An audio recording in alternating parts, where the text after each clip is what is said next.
vaginelle. Bentornati ad una nuova stagione di review, il video dove commento gli episodi di RuPaul's Drag Race Season 10, grazie all'aiuto dell'encomiabile canale Telegram di Egodome, sponsorizzato coi big money dell'eccentrico Signor Ponza Blog. Vi basterà mandargli un cordiale messaggino cercando il suo nome direttamente dall'app e lui ogni settimana vi fornirà tutti i link necessari per vedere gli episodi anche dall'Italia, con la stessa gioia che si prova quando scoprite che il ragazzo che vi piace è single e non è psicopatico. Questa 10ª stagione ci regala immediatamente un po' di novità che sinceramente non dispiacciono per niente. Innanzitutto una nuova workroom che non era mai stata cambiata dalla stagione 2 e con nuove statuine per le eliminate che ti fanno quasi sentire come una perdente importante. Gli episodi saranno poi più lunghi e subito seguiti da Untucked, ovvero i video del backstage dove possiamo scoprire quello che le queens si confessano durante la delibera dei giudici. Ma soprattutto abbiamo 14 nuove drag queen da conoscere, pronte a massacrarsi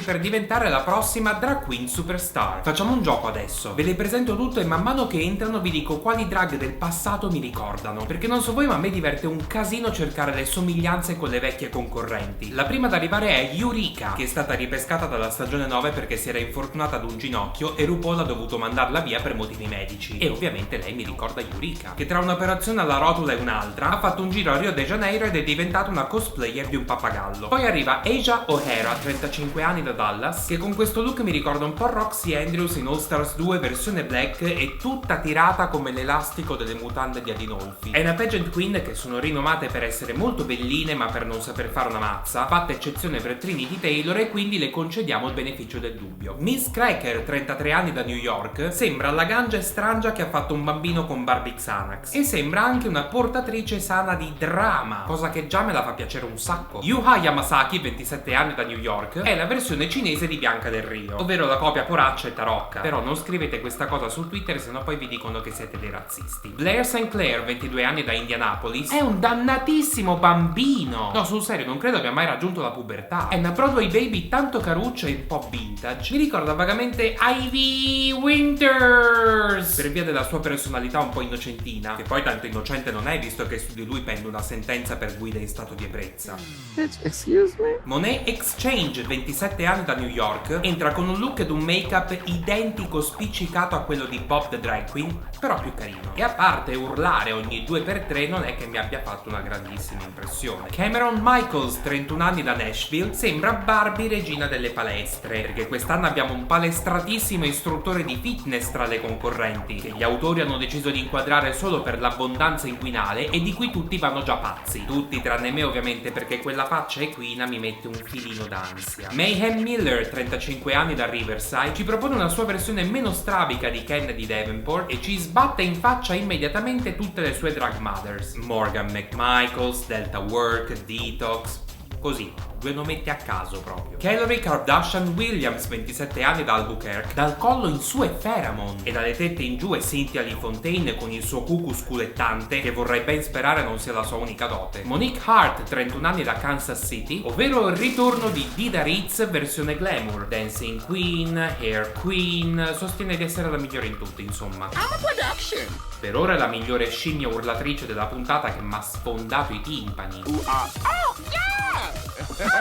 Dusty Ray Bottoms, 29 anni da New York, ha deciso di mostrare ad Acid Betty come fare la drag newyorkese. È un'altra Broadway queen con tendenze punk rock e con la particolarità di giocare ad unisci i puntini con l'eyeliner direttamente sulla faccia. The Vixen, 26 anni da Chicago, sembra un mix tra Shea Coulee e la scomparsa Sahara Davenport. E giusto per ricordarci che Bitch I'm from Chicago si è vestita come uno di quei libri pop-up per bambini sulle bellezze turistiche della città. Vanessa Benji Matteo, 25 anni da Tampa, in meno di un nanosecondo ci fa sapere che è la figlia drag di Alexis Mateo. BAM! Oltre ad essere entrata nella workroom vestita da lampadario vittoriano, per tutta la puntata ha qualcosa da ridire su tutto e onestamente mi è stata un peletto sulle pelotas. Infine abbiamo Aquaria, 21 anni da New York, che ricorda vagamente Sasha Velour con i capelli. E se la crede non poco. I am a superstar. In effetti è una delle queen con il maggior seguito sui social, però questo fattore si è rivelato talvolta volta controproducente nelle precedenti stagioni, perché puoi avere tutti i fans del mondo, ma sono poi le challenges a determinare la vittoria. Scopriamo subito che tra lei e Miss Cracker non corre buon sangue, a quanto pare perché quest'ultima è ossessionata da lei e le ruba tutte le idee sui vestiti e sul make-up, cosa che sembra fare subito Alyssa contro Coco, che per questo programma è sempre una manna dal cielo.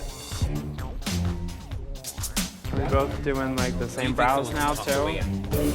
Cracker and Aquaria are doing the same face.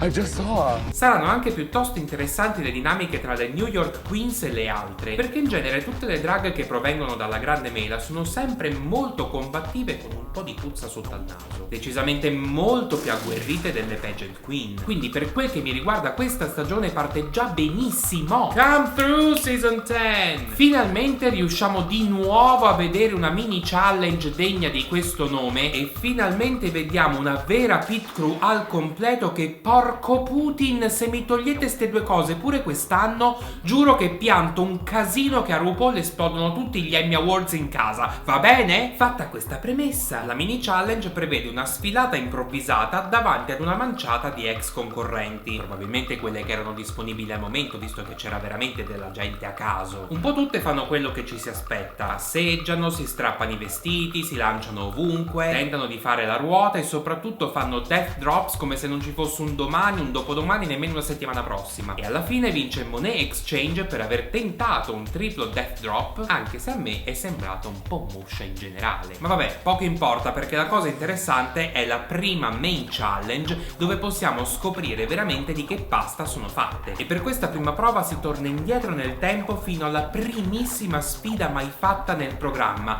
Dragon a Dime. Praticamente devono creare un abito che sembri appena uscito da una boutique di lusso, usando solo ed esclusivamente oggetti presi da un negozietto di quelli poraccissimi a tutto €1. Quindi una prova di cucito e di stile, e sono abbastanza felice di vedere che adesso un po' tutte sanno in qualche modo creare un vestito. Credo che adesso, dopo mille stagioni, abbiano finalmente capito che prima o poi in questo show ti chiedono di usare una macchina da cucire e tu devi saperla usare. Sicché vediamo subito com'è andata la prova e iniziamo a giudicare un po' queste drag queen. Aquaria realizza un abito da bambolina campagnola pronta per la Fashion Week, anche se sta storia di presentarsi a torso nudo senza tette finte non è che mi faccia proprio impazzire. Asia O'Hara realizza un abito con tutto il negozio da 99 centesimi, compreso il cestino in testa, e mi ricorda un po' quella roba oscena di Gigli Caliente. She's going back to Party City, Where she belongs. Khloe Kardashian realizza un abito fatto di soldi che evidentemente non ha, e come le dicono i giudici è una cosa che è stata già fatta in passato in modo eccelso da altre queen. Questo tutto è tranne che un abito da $1 milione. Blair St. Clair realizza un bellissimo vestitino corto con la gonna fatta di parasole e trovo la cosa davvero geniale. Molto bello anche il trucco dark che le sta benissimo e che è completamente diverso dalla versione zuccherosa con cui si è presentata all'inizio. PS, voglio quegli stivaletti. Dusty Ray Bottoms realizza un accappatoio di amianto con tanto di sciarpina rosso fuego e canna fumaria in testa, e ovviamente con sfiatatoio a vista che ci sta sempre. Idea caruccia, però tutto un po' meh. Cameron Michaels realizza un abito adatto alla canzone Tiraserò l'aiuola, abbastanza originale come idea e anche l'esecuzione non è male, però mi sembra tutto un filino troppo cheap per essere un abito hot couture. Monét X Change realizza un vestitino sponsored by Mastro Lindo. L'idea di usare le spugnette per creare delle forme geometriche è peculiare, però amica, quella gonna sotto le scarpe è imperdonabile. The Vixen realizza un costume adatto anche ai bambini con un intreccio di quei galleggianti da piscina a forma di tampax giganti, e in qualunque modo lo vogliamo descrivere resta sempre piuttosto bruttarello. Mayhem Miller realizza un vestito di lattice nero con i guanti da cucina e i sacchi da monnezza, e sinceramente non mi dispiace per niente. Trovo molto interessanti i dettagli sulle spalline, la frangetta fatta col guanto. Sì dai, bellino. Even using the latex gloves as a chic cocktail glove is fantastic. You can serve a cocktail and check a hernia all at the same time. Eureka realizza un vestito che mi fa pensare che a Katy Perry hanno fatto un po' male tutti quei dolci nel video di California Girls. So not come for her. Un po' troppo zuccheroso per i miei gusti. Monique Hart realizza un abito da regina di cuori con le carte da gioco e una parrucca di nastro isolante. La gonna è stupenda, me ne sono letteralmente innamorato. Peccato per tutto il resto che mi sembra un po' tipo fatto a caso. Vanessa Matteo realizza un vestito da I'm a Barbie Girl in a Barbie World, con vere Barbie che le sgorgano da ogni dove. Eppure lei si è ingoiata l'intero negozio poraccio perché è una palla coi piedi, non ha forma. Cioè, la forma ce l'ha, sferica. Yuha Yamasaki realizza un vestito pericoloso con il nastro giallo della polizia che mi ricorda molto gli abiti di Bianca Del Rio se fossero stati fatti per Lady Gaga. E la reazione di Michelle Visage alla vista del copricapo è impagabile.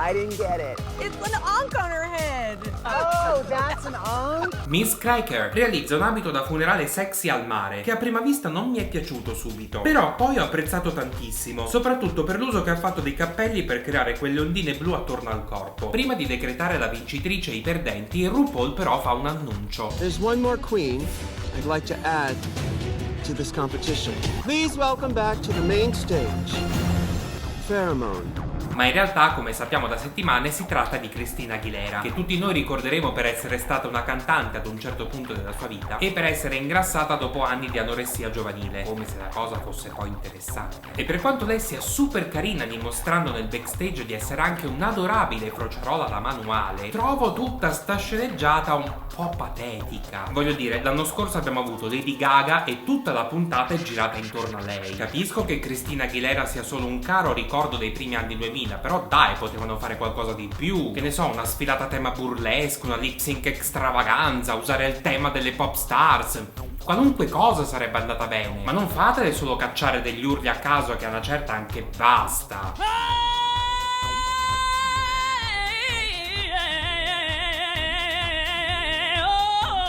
Comunque, torniamo alla gara. Vince Mayhem Miller, che effettivamente aveva un bellissimo vestito, mentre nella bottom 2 finiscono Calorie e Vanessa, che erano i due decisamente più brutti visti sulla passerella. Il lip sync sulle note di Ain't No Other Man di Christina parte un po' tipo aiuto aiuto. Vanessa fa delle robe a caso con le gambe e si inciampa pure nei vestiti, mentre Calorie si inizia a denudare e questo nei lip sync non è mai un buon segno. Fortunatamente poi si riprende un po' iniziando a fare qualche mossettina fino a concludere con una spaccata accompagnata da una pioggia di soldi che è il mio sogno proibito da sempre. Perciò vince lei la sfida mandando a casa Vanessa in lacrime per la delusione. BAM! Tutto sommato l'inizio di questa 10ª stagione non mi è per niente dispiaciuto e promette abbastanza bene, soprattutto dopo una 9ª stagione un pochino deludente e un All Stars 3 da dimenticare. Ma voi cosa ne pensate di queste nuove queens? Fatemelo sapere con un commentino qui sotto, evitando gli spoiler che sono inutili. Non dimenticatevi di iscrivervi al canale e attivare le notifiche e ci vediamo venerdì con un nuovo video e lunedì prossimo con una nuova review. Bye sis!